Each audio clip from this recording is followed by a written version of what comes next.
Good morning, everyone. This is Charles Hayward. I want to welcome you to another edition of the Masters of Mind Call. We are here every Monday morning, 9:30, just 5 to 10 minutes of inspiration, hopefully, to help you moving towards a point of excellence and accomplishing whatever it is that you want to accomplish in your life.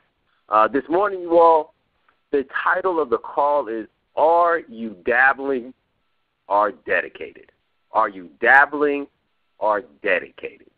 When it comes to your success, you guys, and accomplishing your goals, are you simply playing around with the idea? You know, are you just interested in the idea of accomplishing those goals, or are you dedicated to it?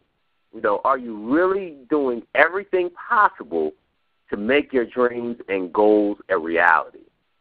You know, it's said that success is not a destination; it's a journey. You know, it's a moving target.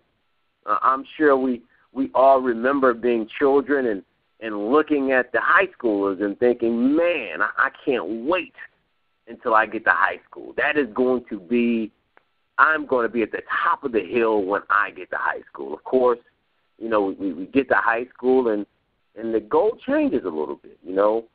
Maybe you start thinking about college at that point. You know, high school doesn't seem to be the end-all, the be-all anymore. But then you get to college, and lo and behold, the goal changes again.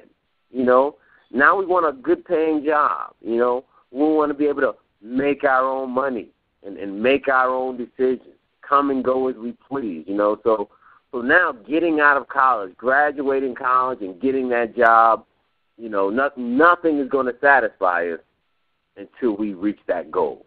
And we think that once we reach that goal, you know, that everything is just going to be, you know, just honky-dory and take care of itself. But, you know, lo and behold, you know, we get the job, and the goal changes once more. You know, now we want the promotion.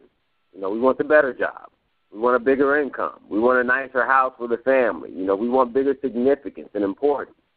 You know, so the point, as I'm sure you've gathered, is the goal is always moving, you guys. The picture of success is always changing. You know, it's a journey.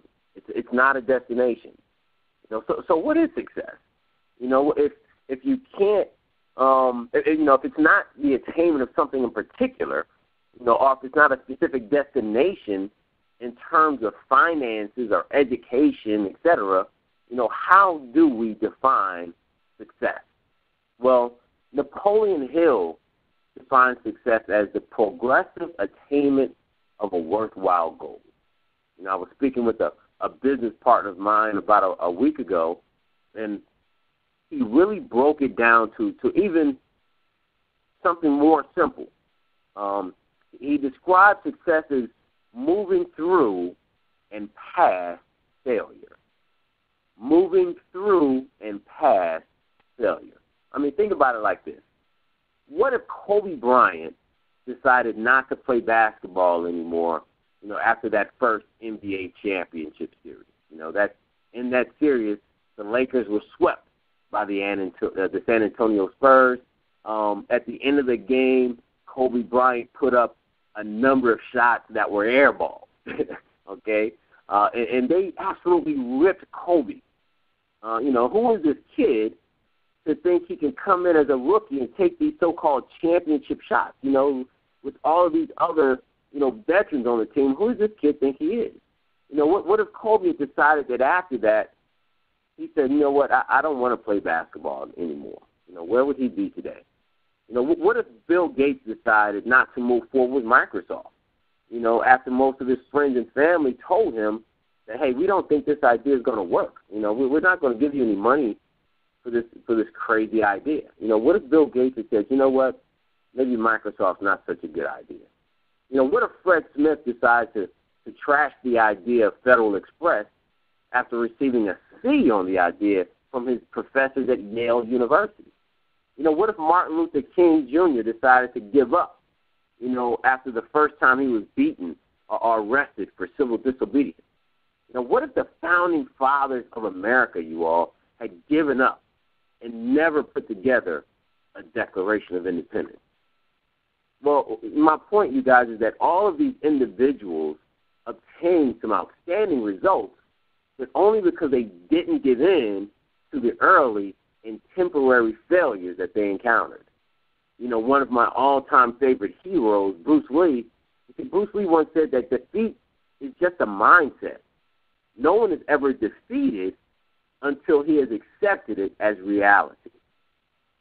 So how do we fight through the pain and discomfort that we feel from our so-called failures?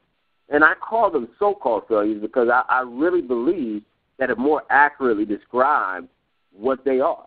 You know, renowned life coach, self-help author, and motivational speaker Tony Robbins, he goes a little further with Bruce Lee's statement, and he teaches us that in actuality, no one ever fails.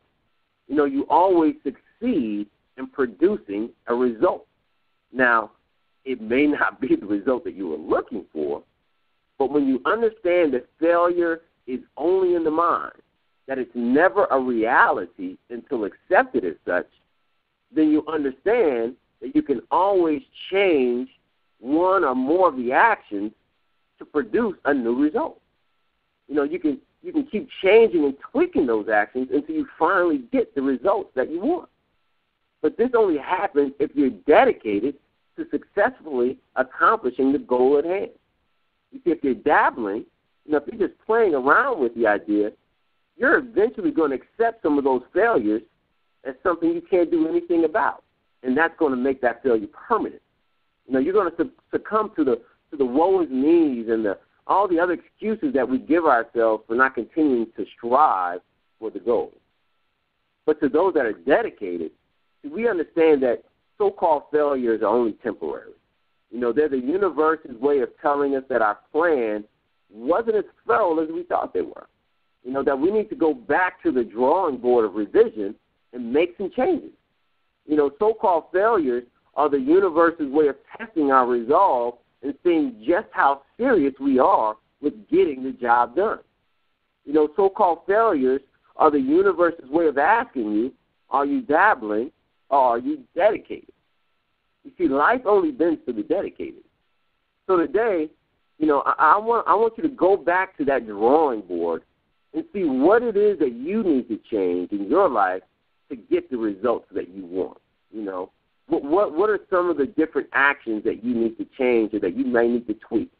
You know, maybe you need to add something. You know, maybe you need to give something up. You know, maybe you need to change something entirely. You know, whatever it is, take this morning and figure it out. And then start making those changes right now.